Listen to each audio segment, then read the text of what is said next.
വൃശ്ചിക മാസത്തിൽ മാത്രം സംഭവിച്ചിരുന്ന വേലിയേറ്റം കുംഭമാസമായിട്ടും തുടരുന്നതിനാൽ വൈപ്പിൻ മേഖലയിലെ ചെമ്മീൻ കെട്ടുകാരും സാമ്പത്തിക പ്രതിസന്ധിയിലായി. ശക്തമായ വേലിയേറ്റത്തെ തുടർന്ന് വിശാലമായ ചെമ്മീൻ കെട്ടുകൾ നിറഞ്ഞ പറമ്പുകളിലേക്കും തോടുകളിലേക്കും ഒഴുകുകയാണ്. ഹാച്ചറികളിൽ നിന്ന് വാങ്ങി കെട്ടുകളിൽ നിക്ഷേപിച്ച് വളർത്തിയിരുന്ന ചെമ്മീൻ കുഞ്ഞുങ്ങളും ഞണ്ടുകളും കെട്ട് നിറഞ്ഞ് പുറത്തേക്ക് ഒഴുകിപ്പോകുകയാണ്. മാർച്ച് ഏപ്രിൽ മാസങ്ങളിലാണ് വിളവെടുപ്പ് നടത്തേണ്ടത്. എന്നാൽ ഇപ്പോഴത്തെ വേലിയേറ്റം മൂലം ഈ മാസങ്ങളിൽ കെട്ടുകൾ കാലിയാകുന്ന അവസ്ഥയിലാണെന്ന് കെട്ടുടമകളും ലേലം പിടിച്ചു നടത്തുന്നവരും പറയുന്നു.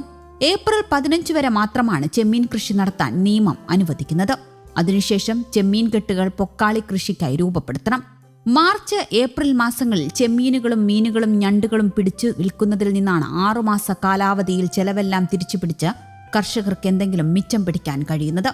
അതിനിടെ അനുദിനം ഉയരുന്ന താപനില കടലിനെയും ചുട്ടുപൊള്ളിക്കുന്നതിനാൽ കടൽ മത്സ്യങ്ങളുടെ ലഭ്യതയും കുറയുന്നു.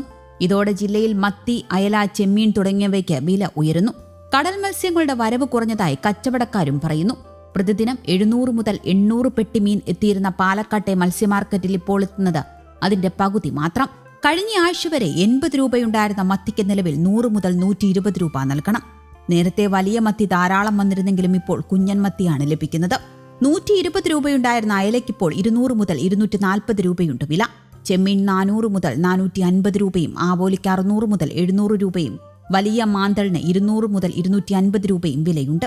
കേര, നെയ്മീൻ എന്നിവയ്ക്ക് കിലോയ്ക്ക് 550 മുതൽ 600 രൂപ വരെയുമുണ്ട്. മത്സ്യമാർക്കറ്റുകളിൽ വില അല്പം കുറവാണെങ്കിലും വീടുകളിലെത്തി വിൽപ്പന നടത്തുന്നവരിലും സ്റ്റാളുകളിലും വില കൂടുതലാണ്. പൊന്നാനി, കോഴിക്കോട്, ചാവക്കാട് എന്നിവിടങ്ങളിൽ നിന്നും അയൽ സംസ്ഥാനങ്ങളിൽ നിന്നുമാണ് പാലക്കാട്ടെ മത്സ്യമാർക്കറ്റുകളിലേക്ക് മീനുകൾ എത്തുന്നത്.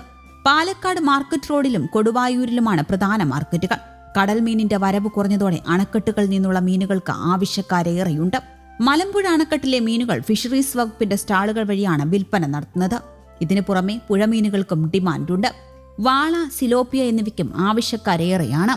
വേലിയേറ്റത്തെ പ്രതിരോധിക്കാൻ ചെമ്മീൻ കെട്ടുകളുടെ പുറംബണ്ടുകൾ ഉയർത്തണം. വീരൻപുഴയിൽ ഡ്രഡ്ജിംഗ് നടത്തി എക്കലും ചെളിയും നീക്കി ആഴം വർദ്ധിപ്പിക്കണം.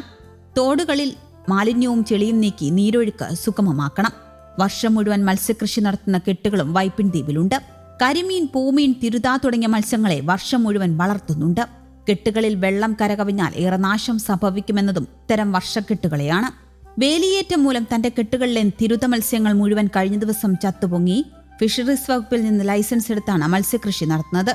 കെട്ടിലെ ചെളി കോരാൻ JCB കൊണ്ടുവന്നതിനെ യൂണിയൻ എതിർത്തുവെന്നും മത്സ്യഫാം ഉടമ MK ഷാജിയും പറയുന്നു. News desk, Kerala Kaumudi.